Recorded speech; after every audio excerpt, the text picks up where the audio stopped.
할렐루야, 할렐루야. 9월 15일 사부 예배 오신 여러분들을 주님의 이름으로 환영하고 축복합니다. 금요일부터 시작된 추석 연휴, 어쩌면 여러 가지 바쁜 일도 있을 수 있고 여러 가지 좋은 어떤 만남도 있을 수 있지만 그 무엇보다 하나님께 먼저 예배의 시간을 올려드리는 여러분들에게 은혜가 있기를 주님의 이름으로 축복합니다. 사랑하는 에바다윗 청년 여러분, 지금 이 시대를 정의할 수 있는 그런 단어, 개념 가운데 지금 이 시대를 어떤 학자가 대혐오의 시대라고 평가하는 것을 봤습니다. 특별히 조금 더 젊은 어떤 청년들을 중심으로 저희 또한 많이 쓰고 있는 단어 가운데 그런 단어가 있지요. 극혐, 극혐. 어쩌면 여러분들은 저를 보면서 극혐이라 여기진 않겠지만 어떠한 대상과 상대를 바라보면서 극혐을 느낄 수 있을지도 모르겠습니다. 물론 저희 안에는 없겠죠. 하지만 어떠한 가치, 어떠한 자신의 취향이 아닌 그런 것들을 바라볼 때 바로 대합니다. 극혐, 왜 그래? 왜 저럴까? 라고 말하면서 극도로 혐오한다고 표현합니다. 어쩌면 이 시대의 어떤 가치, 어떤 이 시대의 어떤 주류적인 생각 가운데 대혐오라는 것이 있기 때문에 어떠한 가치와 어떠한 이념과 어떠한 사람들에 대한 이 호불호, 혐오와 비혐오 사이에서 우리는 살아가는 것 같습니다. 이러한 대혐오 시대에 살아남는 방법은 우리가 이 같이 비난할 수 있는 어떠한 사건, 어떠한 사람들을 싸잡아서 비난하는 것입니다. 잘못 앞에 자비와 어떤 용서를 발휘하지 아니하고 이 극혐이라 외치면서 비난할 때 상대적인 의를 취하며 나는 조금 더 깨끗한 사람 취급받는지도 모르겠습니다. 이러한 이 대극혐, 대혐오의 시대 가운데 저는 한 가지 생각나는 사건이 있었습니다. 그것은 바로 2010년 4월에 경기도에 있었던 한 가지 판례입니다. 경기도 2010년 4월 4일 소년법정에서 아주 생소한 판례가 발생하였습니다. 친구들과 함께 공모하여서 오토바이 등을 훔친 10대 소녀가 있었습니다. 그녀는 이미 전과로 따지자면 14범죄 되었습니다. 그런데 16살에 14범의 그런 전과를 가질 수 있을 정도로 그런 실수와 그런 범죄를 저질렀습니다. 그러한 이 사연 많은 이 소녀의 판례를 앞두고 당시 이 담당 판사님이었던 김기옥 판사님은 이 소녀의 삶을 들여다보기 시작하였습니다. 그리고 이 소녀의 삶을 들여다보고 이 소녀에게 이러한 판례를 내렸습니다. 법정에서 일어나 외치기 판례. 좀 생소하죠. 법정에서 일어나 4가지 문장을 외쳐라고 말하였습니다. 그녀의 삶을 통찰하였던 이 판사의 이 판결이었습니다. 평범하게 가정에서 태어나서 간호사의 꿈을 꾸고 있던 이 소녀는 학교에서 집단 폭행을 당하고 이러한 약한 힘을 가지고 살아가는 이 자신이 살아남을 수 있는 방법은 그 무리에 들어가서 같은 폭언과 폭력 혹은 범접할 수 없는 어떤 세력을 만드는 것이라 생각하였습니다. 물론 그러한 결정 또한 잘못된 것이었지만 아직 미성년자였고 그리고 그녀가 가지고 있던 어떤 사연들 그리고 이 갱생할 수 있는 바뀔 수 있는 희망을 본 이 판사는 이러한 문장들을 외치게 했습니다. 첫 번째, 나는 세상에서 가장 멋지게 생겼다. 잔뜩 움츠려 있고 온갖 그 혐오와 온갖 그 비난에 이 일그러져 있던 그 표정을 바꿔가며 이러한 말을 외치게 하였습니다. 두 번째, 나는 이 세상에서 두려울 게 없다. 세 번째, 나는 무엇이든지 할 수 있다. 이러한 이 문장들을 이 판사는 외치게 하고 그녀에게 새로운 삶을 허락하였습니다. 사랑하는 에바라위 청년 여러분, 어쩌면 이 대혐오와 이 큰 비난과 판단의 시대 가운데 우리의 모습이 일 수도 있습니다. 어떠한 계기와 어떠한 만남과 어떠한 사건들을 통하여서 우리가 큰 비난과 비판 혹은 그 누구에도 말할 수 없는 그 죄 앞에 섰을 때 우리는 어떻게 해야 할까요? 오늘 말씀에서도 한 사람의 아픔을 통찰하시는 예수님을 저희는 만납니다. 오늘 먼저 1절부터 5절 어떤 숨겨진 의도를 가지고 나오는 사람들과 그 의도를 간파하시는 예수님의 모습이 나옵니다. 먼저 우리가 읽었던 7장 53절부터 8장 2절 말씀은 오늘 말씀의 배경입니다. 예수님을 비난하고 예수님을 비판하는데 앞장섰던 종교 지도자들이 예수님을 잡기에 혈안이 되었습니다. 그러한 대립 가운데 예수님께서는 저와 여러분들을 향한 구원의 사역을 멈추지 아니하시고 전할 말씀을 전하시고 만날 사람을 계속 만나셨습니다. 어느 이 이스라엘의 큰 축제, 이 축제 일 가운데 예수님께서 사람들을 모였을 때 그들에게 천국 복음, 하나님의 통치의 말씀을 전하시는 그 현장 가운데 사람들이 들이닥쳤습니다. 우리 요한복음 8장 3절부터 5절의 말씀을 함께 한번 읽어 보겠습니다. 시작. 서기관들과 바리새인들이 음행 중에 잡힌 여자를 끌고 와서 가운데 세우고 예수께 말하되 선생이여 이 여자가 간음하다가 현장에서 잡혔나이다. 모세는 율법에 이러한 여자를 돌로 치라 명하였거니와 선생은 어떻게 말하겠나이까. 먼저 4절 말씀에서 예수님을 부르는 칭호, 이 선생이여라 할 때 이 선생은 명확한 답을 내릴 수 있는 어떤 판결권자로서의 어떤 칭호입니다. 아주 똑똑하고 정확한 한치의 오차도 없으신 예수님 선생님이라는 의도를 가지고 있는 것이죠. 이 당시 예수님께 대해서 부정적인 이 마음을 가지고 있던 종교 지도자들은 예수님께서 정확한 답변을 하실 것을 원하시면서 정확하지 않는 답변을 한다면 예수님께 상당한 큰 타격이 갈 만한 어떠한 일을 준비했습니다. 그것이 무엇입니까? 음행 중에 이 결혼 대상. 오늘 이 말씀을 살펴보면 이 음란한 가운데 음행 중에 잡힌 여인을 데리고 오는데 그 여인에 대한 이 판결을 5절 말씀을 보면 음행 중에 잡힌 이 여자에 대한 모세 율법이 돌로 치라고 그들이 이 즉결 심판의 어떤 법문을 외워져 버립니다. 여러분, 이 돌로 칠 수 있는 음행은 어떤 종류의 음행인가 하면 아직 결혼하지 않은 정혼한, 약혼한, 결혼을 약속한 여인 혹은 남자가 그 결혼 대상 외에 어떤 이성과 성적인 관계를 맺으면 돌로 쳐 죽이게 됩니다. 그런데 당시 이스라엘의 이 정혼 관계, 약혼 관계는 14세에서 15세에 이루어집니다. 이 현장에 붙잡혀서 온 이 소녀 14세 혹은 15세의 그 소녀를 예수님 앞에 던져버리면서 음행 중에 잡히는데 예수님 어떻게 할 거라고 날카로운 이 질문을 던지고 있는 것입니다. 여러분, 왜 이 사람들이 이런 이 판결을 예수님께 내리갈까요? 이 사회의 어떤 부정부패를 다 척결하고 깨끗한 세상을 만들기 위해서 이 음란과 이 간음과 이 범죄가 들끓는 이 세상을 정화시키려고? 아닙니다. 그들의 의도는 다른 것이 있었습니다. 6절 말씀 함께 읽겠습니다. 시작. 그들이 이렇게 말함은 고발할 조건을 얻고자 하여 예수를 시험함이로라. 여러분, 예수를 시험함이로라. 이 시험한다는 것은 덫을 놓아 잡혀서 걸러 넘어지게 한다는 원문의 뜻이 있습니다. 이 숨겨진 의도가 있다는 것이죠. 예수님께서 이 말에 대해서 이 어떤 답변을 하시든지 간에 잘못을 할 수밖에 없는 함정의 판교전, 함정을 파놓은 질문 사건입니다. 첫 번째, 만약에 이 율법에 반하는 이 당시 예수님의 그던 스탠스, 예수님께서 보이신 스탠스대로 용서하라고 말씀하시면 모세의 율법을 지키지 않는 것이 되어서 율법을 위반한 사람이 됩니다. 두 번째, 이 율법대로 돌로 쳐 죽이라고 하면 당시 로마의 지배를 받고 있던 식민지 치하 이스라엘에서는 어떠한 자국민을 스스로 법적인 최종 판결인 사형에 처할 수 없게 되므로 로마법을 어길 수 있는 그런 이 정황이 발생합니다.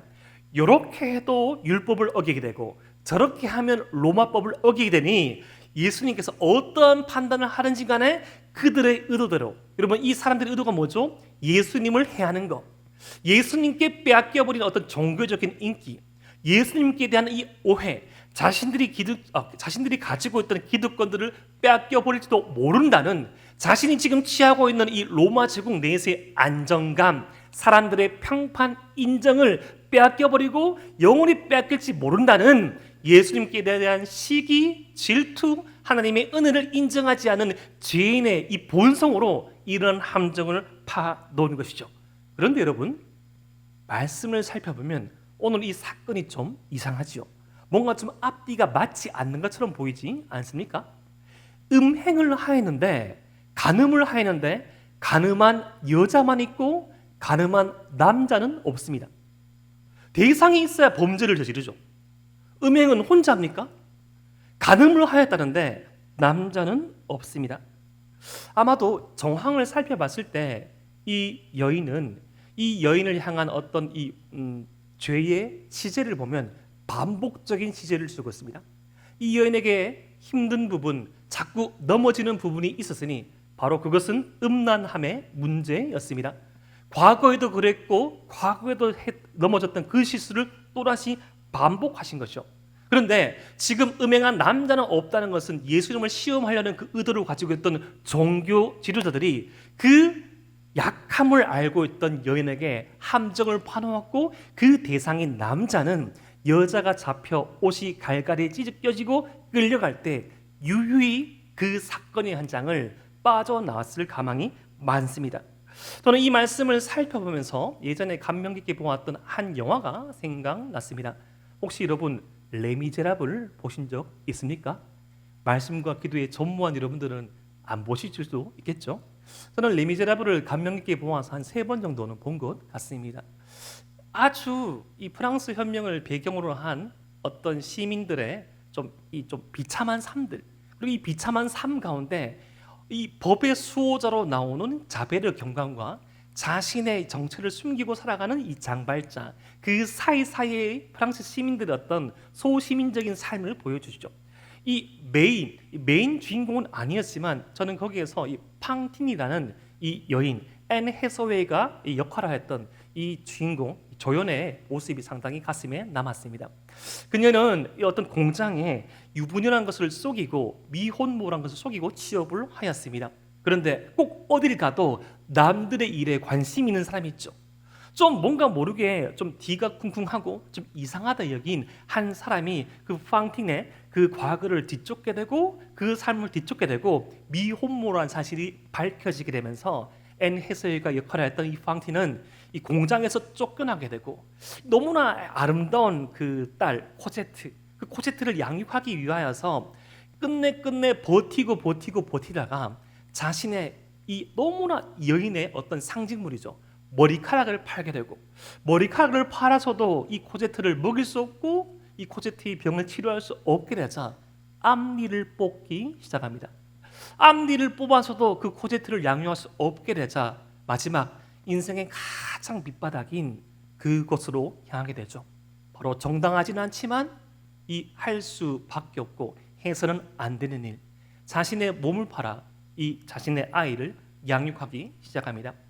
이렇게 저렇게 얽히고 설킨 그 관계 가운데 이 자베르 경감이 등장하게 되고 집요하게 추궁하고 추격하던 이 경감의 모습으로 인하여서 끝내 팡틴은 죽음을 맞이합니다. 특별히 이 자베르 경감 그가 역할했던 그 모습은 이 선의 어떤 판결권자로 나오죠.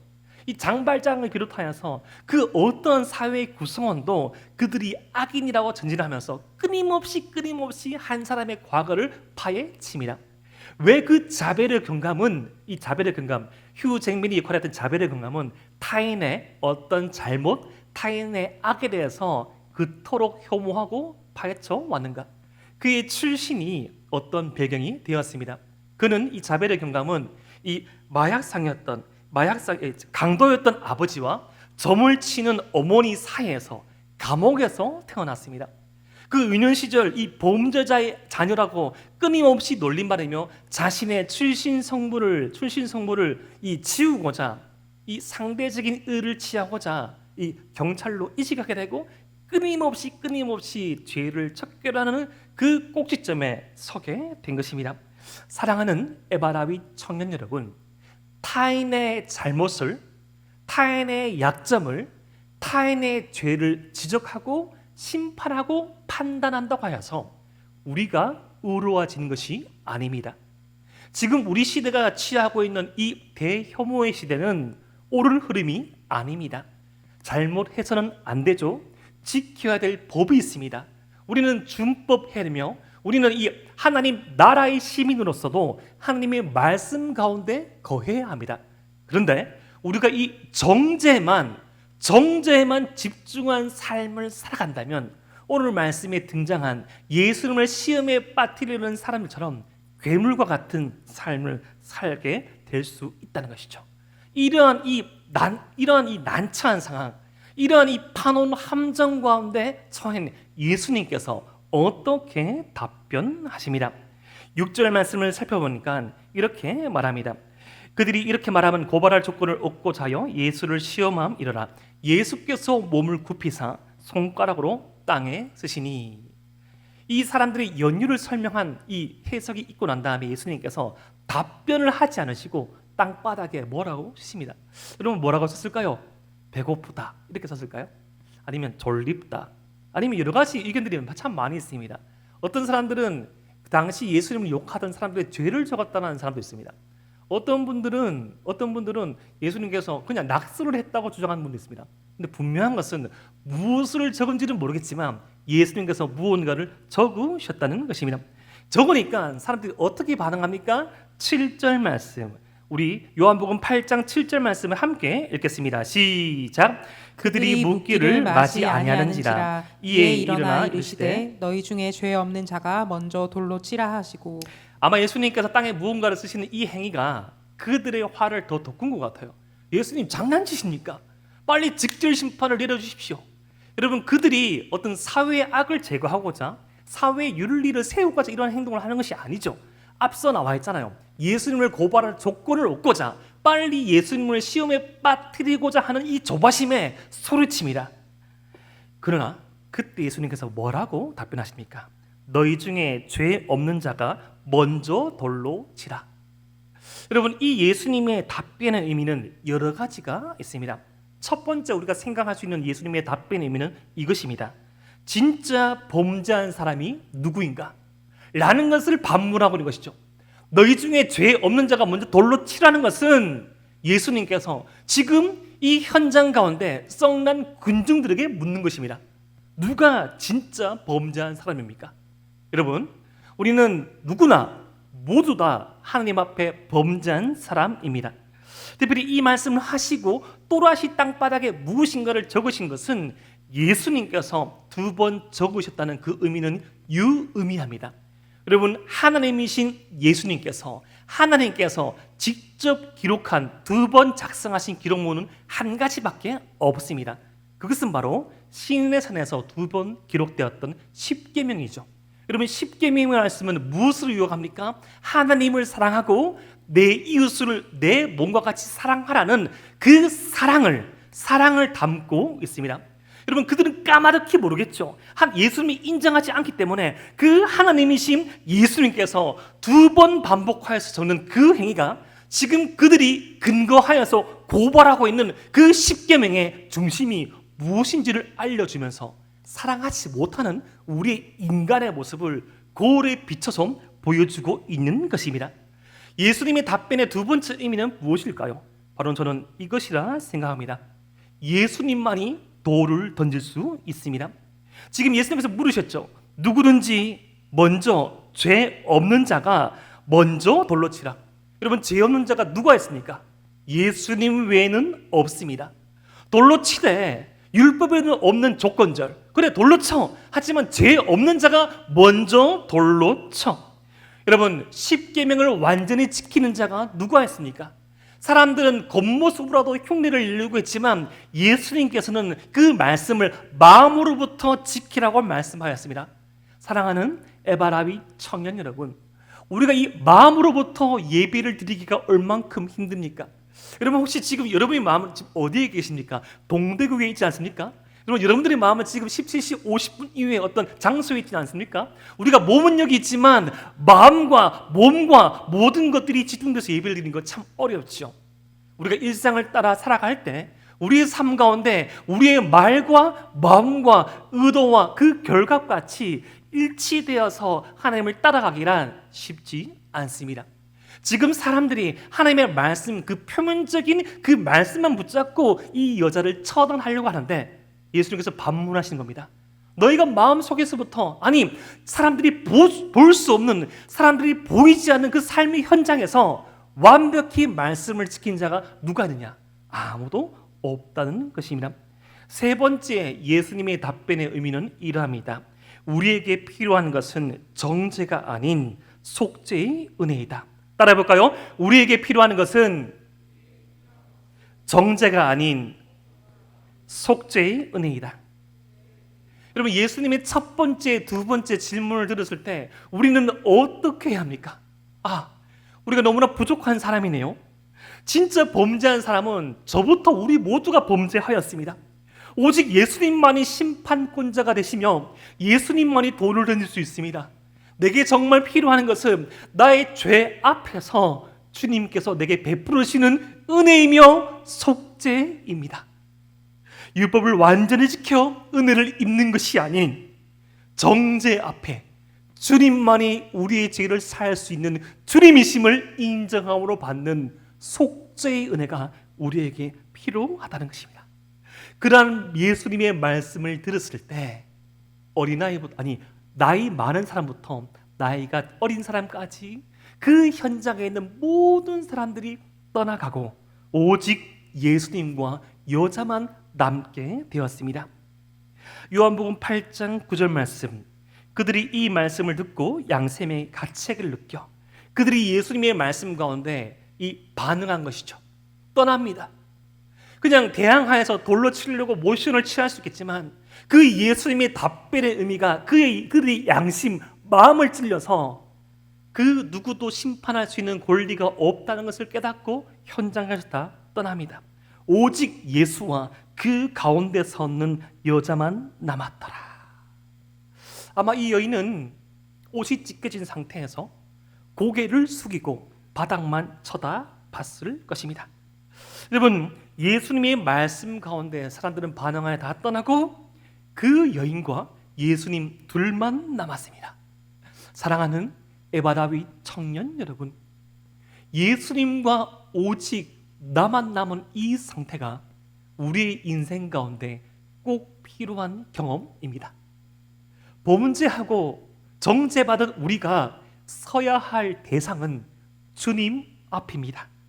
여러분, 성난 무리들에 둘러싸인 돌로 쳐 죽여 얼마나 이 여인은 정신없는 아침을 보냈을까요?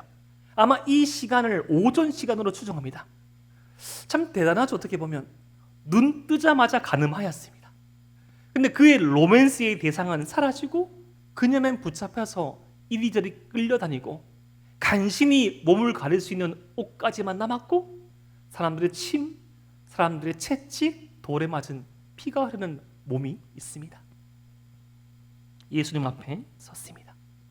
예수님만 그녀의 앞에 있었습니다. 썩난 무리들에 둘러싸인 것과는 전혀 다른 느낌이죠. 우리의 인생을 다 통찰하시는 그분 앞에 그녀가 섰습니다. 예수님 자체가 말씀이시고 예수님 자체가 진리시며 나의 마음을 꿰뚫어 보시는 분, 모든 것을 통찰하시고 꿰뚫어 보는 예수님의 눈이 그녀를 바라보고 있습니다. 사랑하는 에바라위 청년 여러분, 예수님은 그녀를 어떻게 쳐다봤을까요? 여러분, 예수님의 시선이 몇 번 복음서 말씀에서 나옵니다. 보통 예수님께서 실수하고 범죄한 자를 바라보는 그 예수님의 눈빛을 추정하면 그 예수님의 눈빛 앞에 사람들이 변합니다. 누가복음 후반부에 나오는 베드로가 예수님을 2번 이상 부인한 그 시점에 예수님과 눈이 마주치고 예수님께서 베드로가 예수님을 부인할 것이라는 그 말씀이 생각나 통곡하였더라는 말씀이 있습니다. 예수님께서 베드로를 어떻게 찾아봤을까요? 가장 우리가 느껴봤던 혐오의 눈빛이었을까요? 그럴 줄 알았지. 마치 또 실수하고 마치 또 로스를 내버린 우리를 야단치는 점주의 모습이었을까요? 쌍방과실을 외치면서 훨씬 많은 과실을 범하였지만 우리에게 덤탱이를 쓰려는 교통사고를 낸 사람의 모습이었을까요? 나를 가장 많이 혐오하고 나를 가장 많이 비난하는 그 어떤 지체의 눈빛이었을까요? 그런 눈빛이었다면 베드로가 예수님과 눈이 마주치며 예수님의 말씀이 생각나 울고 회개하지는 않았을 것입니다. 똑같은 눈빛이었겠죠. 물고기 잡느라 밤새 수고하였던 그 베드로를 사랑스럽게 바라보시면서 저 옆에 그물을 던져보고 이제는 물고기를 낚는 어부가 아니라 사람을 낚는 어부가 되리라 말씀하신 사명과 비전을 선포하신 예수님의 눈빛 그대로 사랑의 눈빛으로 그녀를 바라보셨겠지요. 이 여인은 예수님께서 어떻게 바라보셨을까요? 그녀의 모든 상황과 시작과 과정을 꿰뚫어 보시는 눈, 어둠 속에 있던 자신을 빛 가운데 계신 주님께서 바라보시는 그 눈, 그 눈앞에 그녀는 자신의 모습을 직면하게 된 것입니다. 모든 것을 숨길 수 없는 그 눈앞에 예수님께서 이 여인에게 이렇게 말씀합니다. 요한복음 8장 10절 말씀입니다. 예수께서 일어나사 여자 외에 아무도 없는 것을 보시고 이르시되 여자여 너를 고발하던 그들이 어디 있느냐? 너를 정죄한 자가 없느냐? 아무도 없습니다. 우리 요한복음 8장 11절 말씀 함께 읽겠습니다. 시작. 대답하되 주여 없나이다. 예수께서 이르시되 나도 너를 정죄하지 아니하노니 가서 다시는 죄를 범하지 말라 하시니라. 아멘. 사랑하는 에바라위 청년 여러분, 유대의 율법이 집행되기 위해서는 2명 이상의 증인이 필요합니다. 근데 아무도 없는 거예요. 이제 이 여인은 돌에 맞아 죽지 않아도 됩니다. 여러분, 얼마나 기쁜 현장입니까? 여러분, 여러분들이 우리가 넘어가고 싶은 그 상황, 이것만큼만 해결되면, 이것만 풀리면 내 인생 잘 풀릴 것만 같다는 그 문제가 해결된 겁니다. 여러분, 그것으로 과연 끝이 나는 겁니까? 우리가 모면하고 싶고 우리가 풀어야 되는 인생의 난제, 그것만 풀린다고 우리 인생이 잘 풀릴까요? 지금 이 여인은 자신의 운명을 바꿀 수 있었던 그 죽음의 위협 앞에 벗어났지만 더 생각하고 더 진중해야 될 인생의 문제 앞에 섰습니다. 여인은 새로운 출발 혹은 여전한 삶 두 갈림길 가운데 서게 되었습니다. 아직 이 여인은 예수님 앞에 죄인이었습니다. 사람들이 떠나고 주님 앞에 섰을 때 이 여인은 깨달았습니다. 지금 내가 여기서 살고 죽는 이 일 말고 영원히 나의 삶을 판가름할 수 있는 이 일로부터 나를 선택하고 나를 바꿀 수 있는 유일한 분 앞에 섰구나. 이것을 깨달은 여인은 예수님을 주님, 주인이라고 부릅니다. 예수님을 인생의 참된 구주로 영접하며 예수님을 참된 인생의 주인으로 여기며 고백하는 여인에게 예수님께서 어떻게 말씀하십니까? 나도 너를 정죄하지 아니하노니, 나도 너를 정죄하지 아니하노니 가서 다시는 죄를 범하지 말라.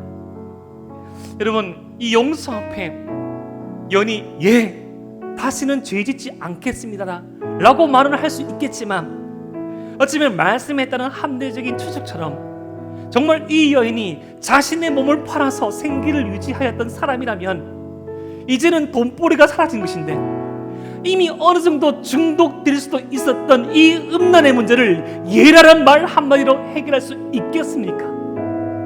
이미 자신의 삶을 깊게 잠식한 그 죄의 유혹 가운데 자신의 친구도, 자신의 친구의 친구도, 자신의 친구의 친구의 친구도 이러한 죄가 너무나 익숙한 상황 가운데 살아가고 있는 이 여인의 삶일지언데 예라는 한마디에 하나님의 말씀대로 살아갈 수 있었을까요?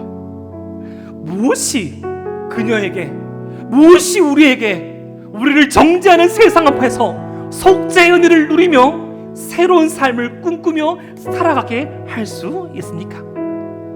우리가 이 정죄가 난무하며 혐오가 난무하는 대혐오의 시대 가운데 하나님의 은혜의 말씀대로 살아갈 수 있는 유일한 근거가 저와 여러분들을 향한 먼저 존재한 예수님의 용서가 있음을 기억하셔야 됩니다. 순서를 바꾸면 안 됩니다. 나도 너를 정죄하지 아니하노니, 나도 너를 정죄하지 않으노니. 죄가 없다는 것이 아닙니다. 나도 너를 정죄하지 않고 용서한다. 그 다음에 따라 나오죠. 가서 다시는 죄를 짓지 말라. 사랑하는 에바라위 청년 여러분, 사랑의 무게를 알아야지, 은혜의 무게를 알아야지, 진리의 무게를 알아야지, 진실의 무게를 알아야지. 이 혐오와 이 비난과 이 상처가 난무한 세상 가운데 사랑이 이기며 용서가 이기며 진리가 이긴다는 사실을 붙잡고 살아갈 수 있습니다. 하지만 많은 경우에 사람들은 쉬운 길을 선택하죠. 가서 다시는 죄를 짓지 말라는 그 말씀만 먼저 붙잡고, 가서 다시는 죄를 짓지 말라는 그 말씀에 대한 판단을 자신은 빼놓고 타인에게 난사하며 돌리면서 상대적인 의를 취하며 이 대비 혐오의 시대 가운데 의로운 척 살아가는 모습이 저와 여러분들의 모습은 아닌가를 오늘 말씀은 반문하고 있는 것입니다. 앞서 제가 말씀드렸고 예화를 삼았던 이 김기옥 판사님의 법정에서 일어나 외치기 판례의 마지막 외쳐라고 말한 문장은 바로 이것이었습니다. 이 세상은 나 혼자가 아니다. 이 세상은 나 혼자가 아니다. 이 네 번째 문장 앞에 소녀는 펑펑 울며 자신의 죄를 시인하고 돌아섰다고 합니다. 사랑하는 에바라위 청년 여러분, 우리가 죄 가운데, 죄가 난무하는 세상 가운데 여전히 넘어지고 여전히 주저앉고 여전히 쓰러질 수 있지만, 우리가 이 죄 가운데 승리하며 죄와 싸워 버텨낼 수 있는 근거가 어디인 줄 아십니까? 여러분, 오늘 말씀을 자세히 한번 살펴보십시오. 이 여인은 가서 다시는 범죄하지 말라, 나도 너를 정죄하지 아니하노니 라고 말씀하신 예수님의 말씀은 이 여인이 유죄임을 전제하고 있습니다. 그 다음에 이 여인의 죄값은 누가 치르십니까? 이 여인의 죄값은 누가 치르십니까? 그녀가 달려야 할 그 십자가에 주님이 달리신 거예요.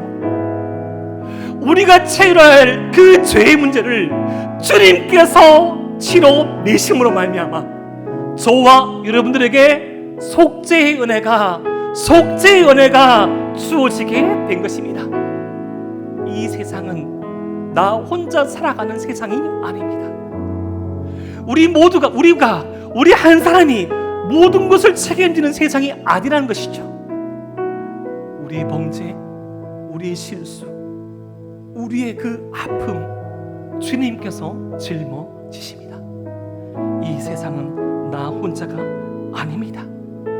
오늘 말씀을 통하여서 우리가 진정 정죄가 아닌 속죄의 은혜로 살아가기 위해서 이 세상 가운데 우리와 함께 하시며 우리의 죄의 값을 치르신 주님의 십자가 앞에 설 수 있는 저와 여러분 되시기를 주님 이름으로 축복합니다. 특별히 추석이죠. 여러분, 사람들 앞에서 우리를 뭔가를 증명해내려고 하지 마십시오. 여러분, 증명해낼 수 있는 결과값이 있는 거 참으로 많이 수고하셨고 잘 하셨습니다. 그런데 그것이 있다고 하여서 완전한 것이 아닙니다. 그리고 그것이 없다고 하여서 여러분들 실패하는 것이 아닙니다. 우리가 자랑하고 우리가 고마워 여기며 우리가 가장 자긍해야 되고 돌아볼 그 지점은 우리를 향하신 주님의 은혜입니다. 특별히 주님의 은혜를 나눌 수 없는 이 어떤 가족적인 환경, 삶 가운데 여전히 우리를 향한 날선 질문과 시선 앞에서 주눅 들지 마십시오. 기도하겠습니다.